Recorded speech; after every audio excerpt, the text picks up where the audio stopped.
हिमाचल दस्तक में आप सभी का स्वागत है। मैं हूं आपके साथ प्रवीण मुंगटा। पूरा दिन हिमाचल प्रदेश में क्या कुछ खास रहा है, सभी बड़ी लेटेस्ट अपडेट के साथ जुड़ चुके हैं और आज की सबसे बड़ी जो खबर है वो आपको बताएंगे। जो स्कूली छुट्टियां हैं उसमें बड़ा बदलाव हो रहा है। क्या बड़ा बदलाव होगा आपको बताएंगे। दूसरी बड़ी खबर, कर्मचारियों की जो सैलरी जो इस माह थोड़ी डिले हो गई थी, क्या अगले माह भी डिले होगी, उस पर भी अपडेट बताएंगे आपको। और शिक्षा विभाग में कई महत्वपूर्ण फैसले लिए गए हैं और कई जो स्कूल हैं वो अब बंद होंगे। कौन से स्कूल बंद होंगे वो भी आपको बताएंगे। और सीएम सुक्खू ने आज शिमला में प्रेस वार्ता की है और प्रेस वार्ता कर क्या बड़ी बातें जो है वो सीएम ने बोली वो भी आपको बताएंगे। और भी महत्वपूर्ण खबरें हैं, संक्षेप में खबरें बताएंगे आपको। अब बताते हैं सबसे बड़ी जो खबर है वो कर्मचारियों को लेकर के हैं। कर्मचारियों की सितंबर माह की सैलरी भी डिले हो सकती है और कैसे डिले हो सकती है आपको बताएंगे। 5 अक्टूबर को ही सैलरी मिलने की संभावना है। प्राप्त सूचना के अनुसार राज्य सरकार इस माह की जो सैलरी है वो भी कर्मचारियों को 5 अक्टूबर को ही डाल सकती है। उसके पीछे की जो वजह है वो ये मानी जा रही है कि 1 तारीख को सैलरी अगर दी जाती है, चाहे वो पेंशनर है उनको पेंशन दी जा रही हो या फिर सैलरी दी जा रही हो, उसमें राज्य सरकार को बाजार से लगभग 7.5% की दर से लोन के रूप में पैसे लेने पड़ते हैं, जिस पर हर माह 3 करोड़ का राज्य सरकार जो है ब्याज देती है। ऐसे में क्यों ना इस राशि को बचाया जाए, सरकार इस ओर आगे बढ़ रही है। ये एक महत्वपूर्ण तर्क जो है वो दिया जा रहा है सरकार की तरफ से। आपको बता दें, प्रदेश में जो जितने भी कर्मचारी है विभिन्न विभागों में, उनकी सैलरी पर हर माह 1200 करोड़ रुपए खर्च होता है और जो पेंशनर हैं उनकी पेंशन पर 800 करोड़ रुपए खर्चा हर माह आता है। लेकिन इसमें महत्वपूर्ण यह है कि जो बोर्ड और निगम हैं उनकी जो सैलरी है वो अपने अनुसार दे पाएंगे। तो बड़ी खबर आज की ये है कि जो अगले माह की सैलरी है वो भी कर्मचारियों को 5 तारीख को ही पड़ने वाली, जो अभी तक की सूचना है। अगर हालांकि इसमें जो है वो जो हमारी बातचीत हुई है फाइनेंस के जो अधिकारी, जो गुप्त सूचना प्राप्त जो सूचना हमें हुई है उस अनुसार 5 तारीख को ही सैलरी मिलने की संभावना है और जो पेंशन है वो 10 तारीख को मिलेगी। सरकार चाह रही है कि जो 3 करोड़ रुपए हैं वो बचे हैं। इसके अलावा दूसरी बड़ी खबर, केंद्रीय मंत्री और भाजपा नेता रवनीत बिट्टू के राहुल गांधी पर दिए गए बयान पर आज सीएम सुक्खू ने शिमला में प्रेस वार्ता की और जमकर पलटवार किया है। सीएम सुक्खू ने आज शिमला में प्रेस वार्ता के दौरान कहा कि रवनीत बिट्टू कुर्सी बचाने के लिए राहुल गांधी के खिलाफ अनाप शनाप बयानबाजी कर रहे हैं। उन्होंने कहा है कि कुछ छुटभैया नेताओं से भाजपा इस तरह की भाषा बुलवा रही है। बिट्टू जब कांग्रेस पार्टी में थे तो राहुल गांधी का गुणगान करते थे और सुक्खू ने यह भी कहा है कि भाजपा अपने छुटभैया नेताओं से राहुल गांधी के खिलाफ टिप्पणी करवा रही है। रवनीत सिंह बिट्टू जब पंजाब में कांग्रेस से सांसद थे तब राहुल गांधी की तारीफ में काफी कसीदे वो पढ़ते थे। अब वो भाजपा सरकार में मंत्री बन गए हैं और राज्यसभा के सदस्य भी बनना चाहते हैं, इसलिए ध्यान खींचने के लिए राष्ट्रीय नेता के खिलाफ टिप्पणी कर रहे हैं। हिमाचल कांग्रेस इसका विरोध करती है। उन्होंने कहा कि राष्ट्रीय अध्यक्ष जेपी नड्डा को ऐसे नेताओं पर विराम लगाना चाहिए, इनकी जो जुबान उस पर विराम लगाना चाहिए। उत्तर भारत में चुनाव का समय है और इस तरह की टिप्पणियों के जरिए ध्यान खींचकर सरकार की विफलताओं से जो केंद्र सरकार है और जो अन्य सरकार राज्य सरकारें हैं उनके उससे ध्यान भटकाकर जो है वो बिट्टू ऐसी तैसी बयानबाजी कर रहे हैं, ऐसी जो है वो गलत टिप्पणियां कर रहे हैं। इसको हाईकमान को भी देखना चाहिए।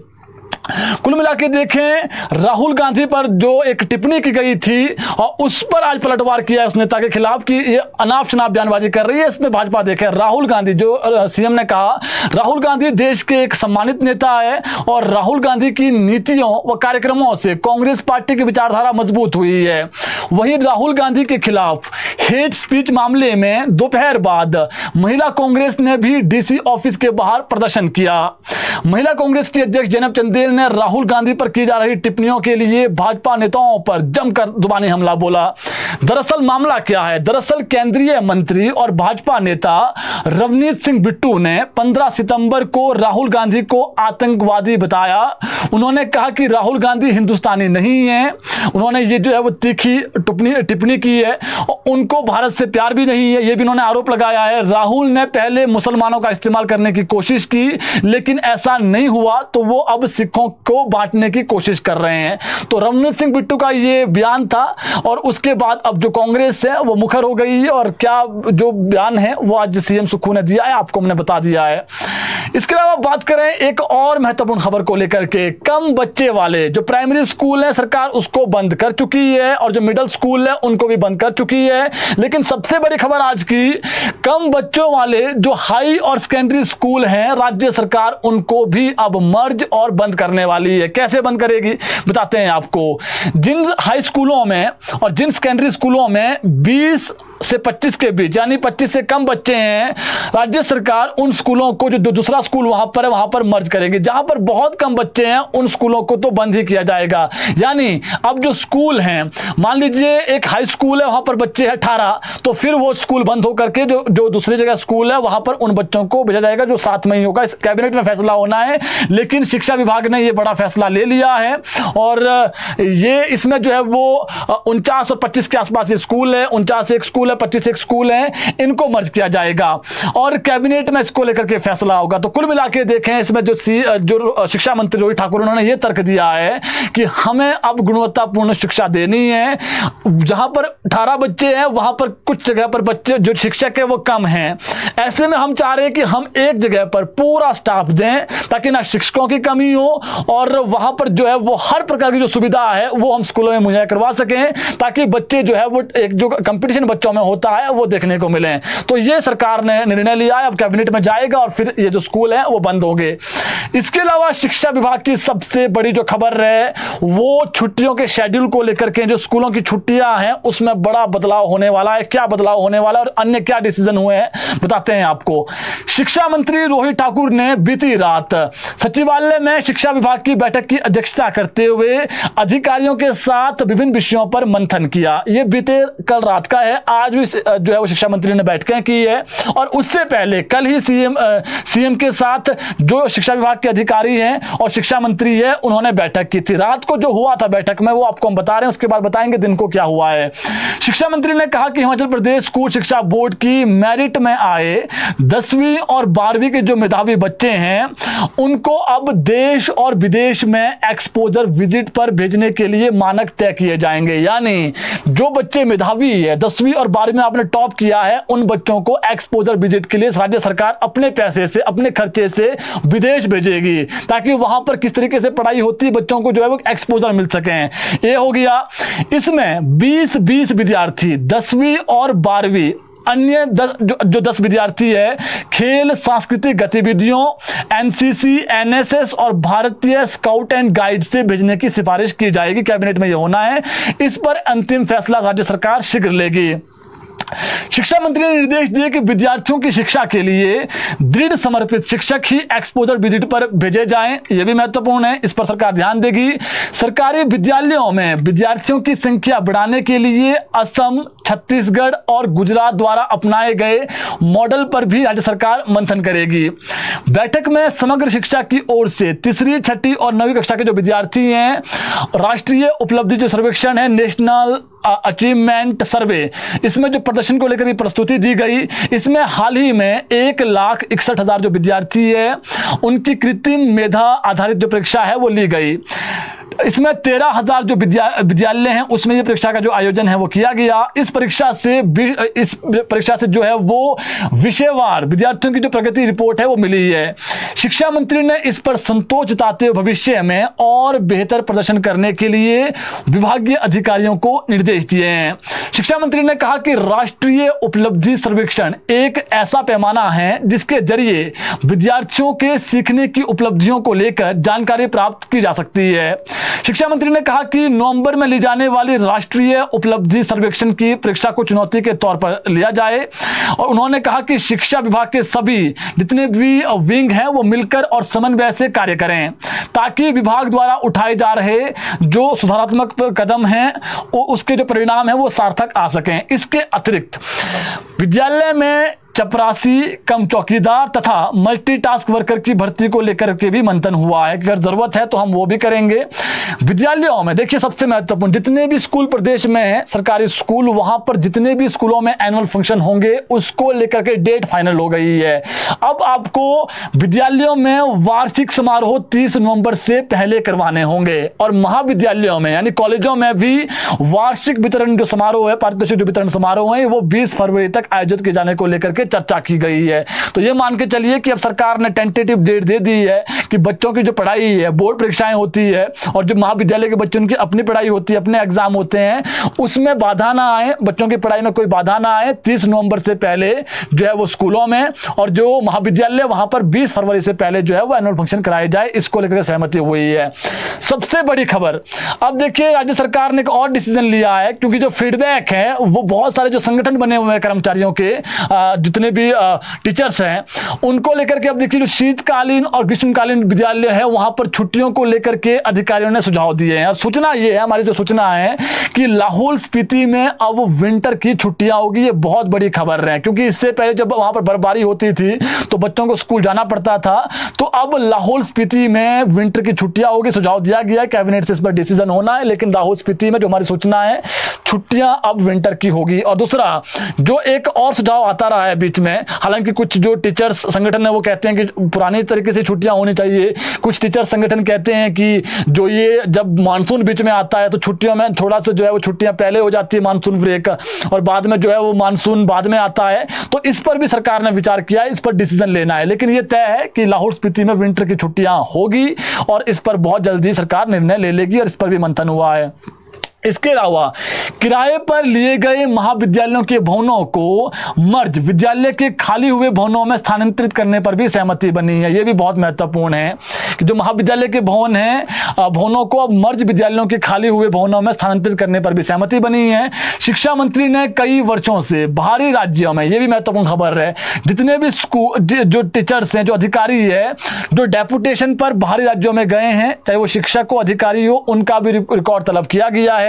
ऐसे शिक्षकों अधिकारियों को नोटिस जारी किए जाएंगे और उन्हें जल्द से जल्द हिमाचल प्रदेश में अन्य स्थानों पर तैनाती दी जाएगी। यानी जो बाहरी राज्यों में डेपुटेशन पर गए हैं उनको अब वापसी बुलाया जाएगा और ऐसे में वापसी बुलाने के बाद जो है वो उनकी सेवाएं यहां पर ली जाएगी ताकि वो भी जो है वो स्कूलों में जाकर के अपनी सेवाएं दे सकें और दूसरा जो अभी स्टाफ की कमी चल रही है वो भी पूरी हो सके।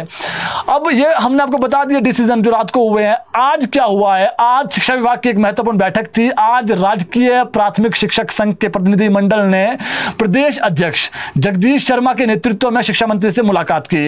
इस दौरान प्रतिनिधि मंडल ने विद्यालयों में शिक्षा के जो पद हैं, रिक्त पद भरे जाने, उसको लेकर के प्री प्राइमरी की जो भर्ती, एनटीटी भर्ती, पदोन्नति और वेतन विसंगतियां दूर करने, स्थगित करने और स्थगित की गई खेल प्रतियोगिताओं को शुरू करने समेत महंगाई भत्ता, डीए इधर का जो मामला है वो उठाया है और जो खंड शिक्षा अधिकारी का पद राजपत्रित करने सहित विभिन्न मांगों पर जो है वो अपना उन्होंने एक डिमांड चार्टर है वो उन्होंने आज शिक्षा मंत्री को दिया है।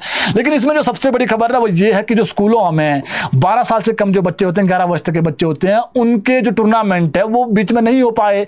तो अब उन्होंने ये मांग की है टीचरों ने, जो प्राइमरी स्कूल के टीचर हैं, कि इनके जो बच्चे हैं इनमें न केवल शिक्षा के तौर पर इनका जो मानसिक विकास है वो खेल के तौर पर भी हो, इसलिए जरूरी है कि ये बहुत जल्दी जो है वो टूर्नामेंट होने चाहिए। शिक्षा मंत्री ने कहा है कि इस पर हम बहुत जल्दी डिसीजन ले लेंगे। तो ये मान के चलिए कि ये टूर्नामेंट है अंडर 12 जो होते हैं, अंडर 11 के आसपास जो बच्चे होते हैं, 12 अंडर 12, ये बहुत जल्दी जो है वो बहाल होने वाले हैं, ये होंगे। जो शिक्षा मंत्री से हमारी वार्तालाप हुई है उन्होंने कहा कि इस पर बहुत जल्दी डिसीजन लेंगे। तो इस पर आज जो वार्तालाप हुई इस पर जल्द जो है निर्णय लिया जाएगा, ये जो है वो आश्वासन दिया शिक्षा मंत्री ने। इसके अलावा बात करें एक और महत्वपूर्ण खबर को लेकर, हिमाचल प्रदेश में व्यवस्था परिवर्तन का नारा देने वाली कांग्रेस सरकार की जो मुश्किलें हैं वो कम होती हुई नजर नहीं आ रही है। कर्मचारियों और पेंशनर के बाद अब प्रदेश के जो बेरोजगार युवा है वो भी सरकार से थोड़ा निराश चल रहे हैं। बेरोजगार युवाओं ने कांग्रेस सरकार के खिलाफ जो है वो आज एक प्रेस वार्ता की और ये प्रेस वार्ता शिमला में हुई प्रेस क्लब में, और इसमें हिमाचल प्रदेश बेरोजगार युवा संघ ने प्रेस वार्ता के दौरान कहा कि प्रदेश सरकार ने रोजगार देने का जो है आश्वासन दिया था और इसी को लेकर के ये 20 सितंबर को मिलेंगे सचिवालय में, सीएम से इन्होंने मुलाकात करनी है और सीएम को ये अपनी मांगों का एक ज्ञापन भी देंगे। बेरोजगार संघ ने कहा कि वर्तमान सरकार के 2 साल के कार्यकाल में 10,000 से अधिक आउटसोर्स कर्मचारियों को नियुक्त किया गया है। इसके अलावा सरकार रिटायर्ड कर्मचारियों को फिर से नियुक्त कर रही है, जबकि सत्ता में आने से पहले कांग्रेस ने आउटसोर्स माध्यम से भर्तियां बंद करने का वादा किया था। शिक्षित बेरोजगार संघ ने आरोप लगाया कि वर्तमान सरकार प्रदेश की जनता को गुमराह कर रही है। कैबिनेट से 6500 पद सृजित तो किए गए हैं, लेकिन उनको भरने के लिए कोई कदम नहीं उठाया जा रहा है। बेरोजगार संघ ने प्रदेश सरकार के समक्ष अपना 8 सूत्रीय जो मांग पत्र है वो रखा है और बेरोजगार संघ ने दीपक सानन जो कमेटी बनाई गई थी उसकी जो ऑनलाइन एग्जाम का एक सुझाव दिया गया था उसको हटाने की मांग रखी है। इसके अलावा बेरोजगार संघ ने कैबिनेट द्वारा स्वीकृत पदों को जल्द से जल्द भरने की मांग की है। तो अब जो बेरोजगार युवा प्रदेश के सबसे बड़ा मुद्दा किसी से छुपा नहीं है, पिछली सरकार में भी इसको लेकर बड़ा बवाल हुआ था पेंडिंग रिजल्ट्स को लेकर के, अभी भी बहुत सारे रिजल्ट पेंडिंग है। 903 और 969 का हमने बता दिया, ये रिजल्ट 1-2 सप्ताह के भीतर आएगा, जो हमारी कल बात हुई थी। लेकिन इसमें जो सबसे महत्वपूर्ण बात यह है कि अब जो दीपक सानन कमेटी है ये रिपोर्ट को भी जो बेरोजगार युवा कह रहे हैं कि सही नहीं है, और दूसरा इन्होंने कह दिया है कि आपने 6500 के आसपास पद सृजित तो कर दिए, कैबिनेट से आपने अप्रूवल तो कर दिए, लेकिन जमीनी स्तर पर हो नहीं रहे हैं। इसमें एक जो भर्ती है वो पुलिस की भर्ती भी है, उसमें हमने बता दिया कि सॉफ्टवेयर बनाया गया है, उस पर जो है ट्रायल चल रहा है। बहुत जल्दी ये जो भर्तियां हैं ये हो जाएगी और ये भर्ती हमने बताया ये जो है वो लोक सेवा आयोग के माध्यम से होनी है। इसका प्रॉपर जो है वो एक हमने बताया था, इस पर अभी ट्रायल चल रहा है, तो बहुत जल्दी ये जो भर्तियां हैं वो आ जाएगी। इसके अलावा बात करें अन्य खबर को लेकर के, तो हिमाचल प्रदेश में जो सीनियर अधिकारी है, जो बड़े अधिकारी है, उनका संकट छाने वाला अगले साल। क्यों छाने वाला है बताते हैं आपको। 2025 में प्रदेश सरकार में 22 HPPS अधिकारी, 14 HAS ऑफिसर सेवानिवृत्त होंगे। इसके साथ ही 2 लॉ ऑफिसर भी 2025 में जो है वो रिटायर हो जाएंगे। अगले वर्ष सेवानिवृत्त होने वाले HAS ऑफिसरों में सतीश कुमार शर्मा, इनका बैच 2006 का रिटायर होंगे।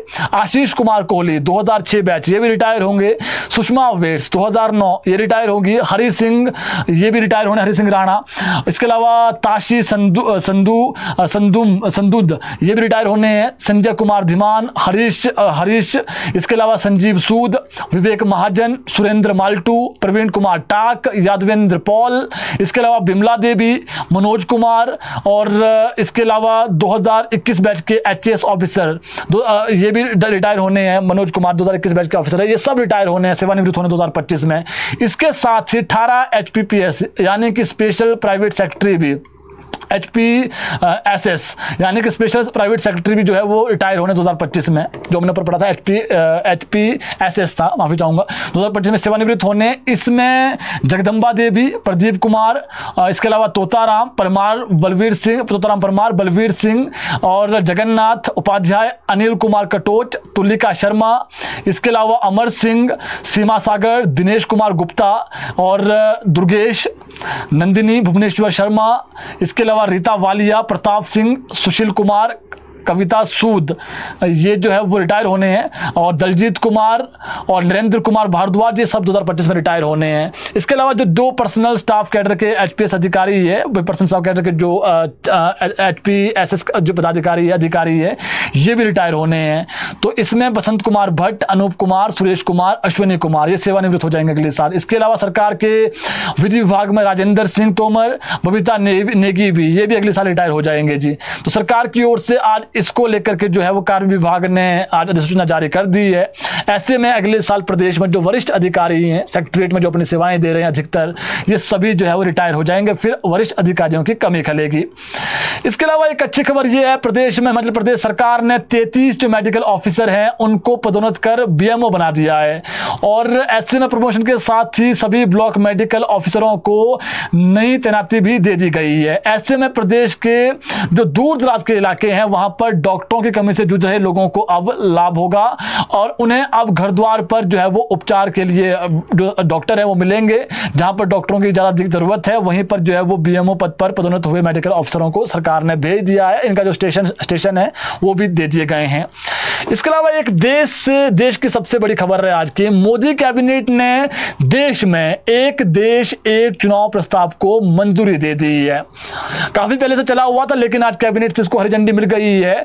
पूर्व राष्ट्रपति रामनाथ कोविंद वाली समिति ने वन नेशन वन इलेक्शन की जो संभावनाएं हैं उस पर मार्च में अपनी रिपोर्ट सौंप दी थी केंद्र सरकार को। अब इस पर रिपोर्ट सौंपने के बाद आज जो मोदी कैबिनेट है दिल्ली में वहां पर फैसला ले लिया गया है। इसका समर्थन किस किसने किया है? अभी तक जो नेता है बीजेपी, टीडीपी, जेडीयू, एलजेपी, इन्होंने इस फैसले का स्वागत किया है। लेकिन आज जो कांग्रेस के अध्यक्ष हैं, राष्ट्रीय अध्यक्ष मल्लिकार्जुन खड़गे, उन्होंने इस फैसले का विरोध जताया है। उन्होंने कहा है कि ये प्रैक्टिकल नहीं है और ऐसा नहीं हो सकता है और ये अधिक समय तक चल भी नहीं पाएगा। जबकि पीएम मोदी ने कहा देश को एक राष्ट्र एक चुनाव के लिए आगे जाना होगा। सांसद के जो अभी संसद होनी है, संसद की अब जो अगली संसद होगी, जब बैठेगी लोकसभा, उसमें जो शीतकालीन सत्र होगा इसी को लेकर जो कैबिनेट में फैसला हुआ इसी को लेकर के अब विधेयक लाया जाएगा। तो ये मान के चलिए कि अब मोदी सरकार अपना जो ये टर्नओवर है इसमें वन नेशन वन इलेक्शन ये जो केंद्र सरकार है वो करने वाली है। विधेयक जो है वो आएगा आगे जब सत्र होगा, शीतकालीन सत्र। इसके अलावा हरियाणा में चुनाव है, आपको मालूम है हरियाणा में पर्यवेक्षक किसको लगा दिया गया है वो भी हमने बता दिया है। जम्मू कश्मीर में जम्मू कश्मीर में किसको पर्यवेक्षक लगाया वो भी बता दिया है हमने आपको, और सीएम को भी उसमें जाएंगे और डिप्टी सीएम भी जाएंगे, वो हमने खबर बता दी है आपको। लेकिन हरियाणा में भी हिमाचल वाली कांग्रेस गारंटी दी गई है। जैसे हिमाचल प्रदेश में जब चुनाव थे तो उस वक्त कांग्रेस ने गारंटी दी थी कि हम 300 यूनिट फ्री बिजली देंगे। अब जो है वो हरियाणा में आज जो कांग्रेस ने अपना जो कह सकते हैं गारंटी पत्र जारी किया है उसमें 300 यूनिट फ्री बिजली की बात है। यानी हरियाणा में भी कांग्रेस 300 यूनिट फ्री बिजली देगी, 500 रुपए का गैस सिलेंडर देगी, ये भी उन्होंने कहा है। 2000 रुपए महिलाओं को हर माह दिए जाएंगे। हिमाचल प्रदेश में 1500 की बात की गई थी। और 25 लाख तक का मुफ्त इलाज होगा और 6000 रुपए बुढ़ापा पेंशन, 6000 रुपए विधवा पेंशन और 6000 दिव्यांग पेंशन। दिल्ली में आज मल्लिकार्जुन खड़गे की मौजूदगी में कांग्रेस ने अपना गारंटी पत्र जो है वो सार्वजनिक किया है। यानी हिमाचल चुनाव जिस गारंटी पर कांग्रेस ने जीता था वही जो है वो एक गारंटी वहां पर भी जो है वो सादा जो बड़ी गारंटी है वो वहां पर दी गई है। इसके अलावा बात करें एक और खबर को लेकर, हिमाचल प्रदेश में नवनियुक्त जो मुख्य निर्वाचन अधिकारी है नंदिता गुप्ता, उन्होंने 21 दिन बाद भी ज्वाइन नहीं किया है। इसे देखते हुए कार्मिक विभाग ने नंदिता गुप्ता को ज्वाइनिंग को लेकर रिमाइंडर भेजा है। केंद्रीय चुनाव आयोग ने बीते 27 अगस्त को नंदिता गुप्ता को हिमाचल प्रदेश का जो सीईओ है वो नियुक्त किया था और ईसीआई ने नंदिता गुप्ता को 1 सप्ताह में ज्वाइनिंग के लिए कहा था और राज्य सरकार की इसकी जो कंप्लायंस रिपोर्ट है वो ईसीआई को देने को बोला था।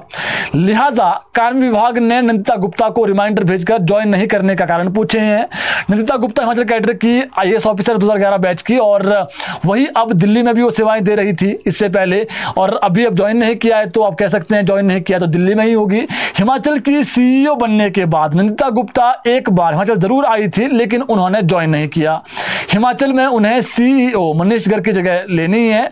मनीष गर्ग पहले ही जो है वो रिलीव हो गए हैं, वो अब केंद्रीय चुनाव आयोग में डिप्टी इलेक्शन कमीशन के तौर पर कमिश्नर के तौर पर अपनी सेवाएं दे रहे हैं। तो नंदिता गुप्ता ने ज्वाइन नहीं किया है तो फिर उस पर बवाल हुआ है। बवाल क्या हुआ है, उनको पूछा है कि आपने ज्वाइन क्यों नहीं किया, वो जवाब देगी तो आपको बताएंगे हम क्या जवाब दिया है।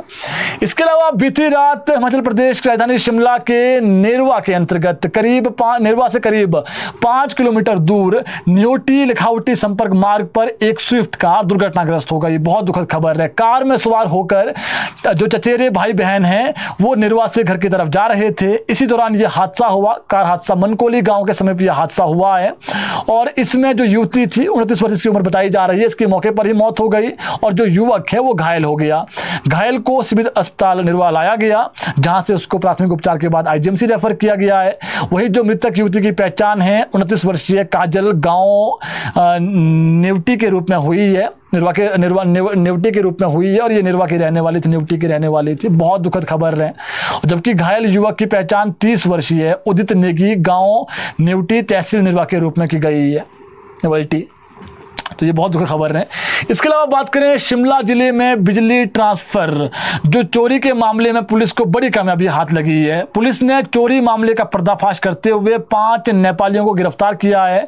इस गिरोह में जय बहादुर थापा, इंदर सिंह, वीर बहादुर सागर शाही और भगत बहादुर ये शामिल है। आरोपियों ने बागी, कोटखाई, टिक्कर, रोहड़ू, रावला क्यार, कुमार सेन, मतियाना, इसके अलावा गड़ा कुफर और इसके अलावा नाहौल और जुब्बल में चोरी की वारदातों को अंजाम दिया। प्रारंभिक जांच में खुलासा हुआ है कि आरोपी जुलाई 2024 से सक्रिय थे और सभी आरोपी स्थानीय बागवानों के पास काम करते थे। चोरी किए गए सामान की कीमत 30 लाख रुपए के आसपास बताई जा रही है और पुलिस ने आज इन सभी को जो है वो अदालत में पेश किया और इनको अब रिमांड पर ले लिया गया है। इसके अलावा बात करें एक और खबर को लेकर के, ये खबर महत्वपूर्ण खबर है। हमीरपुर जिला के तहत बड़सर क्षेत्र में सस्ते राशन की दुकान से लिया गया सरसों का तेल का जो सैंपल है वो फेल हो गया है। अब कितनों ने वहां से तेल लिया होगा। इसमें मिनरल ऑयल की मात्रा अधिक पाई गई है। खाद्य सुरक्षा विभाग को बड़सर क्षेत्र से ही शिकायत मिली थी कि वहां पर एक कंपनी का सरसों तेल सही नहीं है। इस सरसों तेल में मिलावट की बात की गई थी और मामले की गंभीरता को देखते हुए खाद्य सुरक्षा विभाग की टीम ने बड़सर क्षेत्र से इस कंपनी के तेल के सैंपल भरे थे। कुछ दिन पूर्व भरे हुए सैंपल की रिपोर्ट प्राप्त हुई है जिसमें यह तेल अनसेफ की कैटेगरी में पाया गया है। ऐसे में अब विभाग की तरफ से कानूनी कार्रवाई अमल में लाई जाएगी। तो एक सैंपल जो आप तेल खा रहे हैं, ले रहे हैं आप तेल तड़के के तौर पर, वो तेल अगर खराब हो जाए तो अब इस पर कानूनी कार्रवाई की जाएगी। इसके अलावा एक और दुखद खबर है। हमीरपुर जिला के भोरंज उपमंडल की कक्कड़ पंचायत के में जो है वो श्राद्ध का खाना बनाने के दौरान आज मंडी जिला के रसोइये की जो है वो प्रेशर कुकर फटने से दर्दनाक मौत हो गई है। ये जो मामला है ये कक्कड़ पंचायत के प्रधान विनोद कुमार ने बताया कि सरका घाट के गांव परनोह से आज ज्ञानचंद सुबह जो है वो एक बड़थू गांव पड़ता है, वहां पर दीनानाथ के घर पर आए थे श्राद्ध का जो खाना है उसको बनाने के लिए। करीब 9 बजे दाल को गैस पर पकाने के लिए कुकर में रखा गया और थोड़ी देर बाद जैसे ही दाल पकने के बाद कुकर को उठाने लगे तो अचानक इसका ढक्कन फटकर रसोई के मुंह पर और छाती पर लग गया। इसके बाद व्यक्ति को तुरंत सिविल अस्पताल पहुंचाया गया भोरंज और वहां पर पहुंचाने तक वो जो है वो व्यक्ति की मौत हो गई थी। तो बहुत दुखद खबर है। श्राद्ध का खाना बनाने गया था लेकिन किसे पता था कि काल सिर पर बैठा है और प्रेशर कुकर ढक्कन फटा और उससे जो है वो उसकी मौत हो गई। बहुत दुखद खबर है। 24 सितंबर के बाद प्रदेश से मानसून रुखसत हो जाएगा और ये आपको महत्वपूर्ण खबर बता रहे हैं। अब जो प्रदेश में मानसून है 28 जुलाई को आया था, उसके बाद लगातार बारिश हुई। पहले कम बारिश हुई, बाद में बारिश हुई। फिर आपने देखा कैसे जो है प्रदेश में समेज और जो मंडी जिला में वहाँ पर भी त्रासदी हुई थी। बहुत दुखद खबर हुई थी। दुखद जो घटना है वहाँ पर हुई थी। एक ही जगह पर जो है वो 10 के आसपास जो लोग हैं उनकी जान चली गई थी और समेज में आपने देखा कितने लोग जो है वो एक साथ काल का ग्रास बने। तो इस बार बहुत दुख दिए हैं, इस बार भी मानसून ने और पिछली बार भी दिए हैं। तो अब मानसून जो है वो विदा हो जाएगा 24-25 तारीख को। और अगर मौसम की बात करें तो कल भी प्रदेश में मौसम खराब है और तापमान में काफी गिरावट आई है। हिमाचल प्रदेश में ठंड का एहसास सितंबर माह में हो रहा है और आपको हमने खबर बताई थी कुछ दिनों पहले कि सितंबर माह में जहां बर्फबारी नहीं होती थी वहां पर आपने देखा जो किन्नौर जिला है वहां पर काफी स्थानों पर हल्की हल्की बर्फबारी हुई जिससे ठंड बढ़ी है और ठंड जो है वो शिमला समेत कई जगहों पर बढ़ी है। कल की मौसम की बात करें, कल चंबा, कांगड़ा, कुल्लू, मंडी में मौसम खराब रहने वाला है। तो ये हमने आपको बता दिया। कल भी इन जिलों में जो है वो येलो अलर्ट है और जो कुछ अन्य स्थान हैं जैसे शिमला जिला है और स्थान है वहां पर भी कुछ मध्यम और जो अधिक ऊंचाई वाले क्षेत्र है वहां पर बारिश होने का पूर्वानुमान है। तो महत्वपूर्ण जो खबरें थी आज की हमने आप तक पहुंचा दी है। और जो पोस्ट कोड का रिजल्ट है 903 और 939 का जो रिजल्ट है वो एक सप्ताह के भीतर तो और एक पोस्ट कोड और जो दूसरा पोस्ट कोड है 2 सप्ताह के भीतर रिजल्ट आने की उम्मीद है। तो फिलहाल अभी इजाजत दीजिए, कल जुड़ेंगे आपके साथ ठीक 6 बजे। इस बुलेटिन को शेयर जरूर करें ताकि प्रदेश के लाखों लोगों तक जो अपडेट हैं वो पहुंच सकें। धन्यवाद।